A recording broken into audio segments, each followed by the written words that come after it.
Welcome বন্ধুরা, এই মুহূর্তে একটি গুরুত্বপূর্ণ নোটিফিকেশান জারি করা হয়েছে গভর্নমেন্ট অফ ওয়েস্ট বেঙ্গলের ডাইরেক্টরেট অফ স্কুল এডুকেশন ডিপার্টমেন্টের তরফ থেকে। তো যে হলিস্টিক রিপোর্ট কার্ড অর্থাৎ যে নতুন টাইপের যে রিপোর্ট কার্ডগুলো মূল্যায়ন নিয়ে ধন্দে পড়েছিল রাজ্যের স্কুলগুলো, সেই ধন্দটাই কিন্তু এবার কাটতে চলেছে। এই হলিস্টিক রিপোর্ট কার্ড যেটা ভাবা হচ্ছিল এবছর থেকে লাগু হবে, কিন্তু না, যেটা বলা হয়েছে ক্লাস 1 থেকে 8-এর জন্য নতুন যে হলিস্টিক প্রোগ্রেস রিপোর্ট কার্ড সেটা কিন্তু ইমপ্লিমেন্ট করার কথা বলা হয়েছে একাডেমিক ইয়ার 2025 থেকে। অর্থাৎ এই একাডেমিক ইয়ারে হলিস্টিক প্রোগ্রেস রিপোর্ট কার্ড কিন্তু ইমপ্লিমেন্ট করা হচ্ছে না।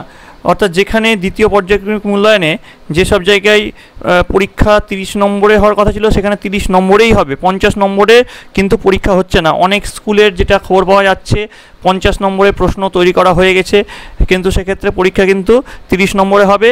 অর্থাৎ এটা যেটা মধ্যশিক্ষা পর্ষদের সভাপতি রামানুজ গঙ্গোপাধ্যায়ের কাছ থেকে যেটা জানা যাচ্ছে, পর্যায়ক্রমিক মূল্যায়নের নম্বরের বিভাজন হলিস্টিক রিপোর্ট কার্ডে 50 নম্বর বলা হলেও এই নম্বর পরিবর্তন নিয়ে কোনো নির্দেশিকা যেহেতু মধ্যশিক্ষা পর্ষদ এখন জারি করেনি, তাই দ্বিতীয় পর্যায়ক্রমিক মূল্যায়ন 30 নম্বরেই হবে।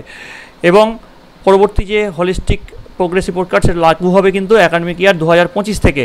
তো এই ব্যাপারে কিন্তু নেসেসারি যে স্টেপ, সেই স্টেপটা নিতে বলা হয়েছে। তো এই ছিল আজকের আপডেট। এইরকম শিক্ষামূলক বিভিন্ন ভিডিও আপডেট পেতে অবশ্যই এই চ্যানেলটি সাবস্ক্রাইব করে রাখতে হবে এবং আপনাদের এই নোটিশ নিয়ে কী মতামত অবশ্যই কিন্তু কমেন্ট বক্সে জানাবেন।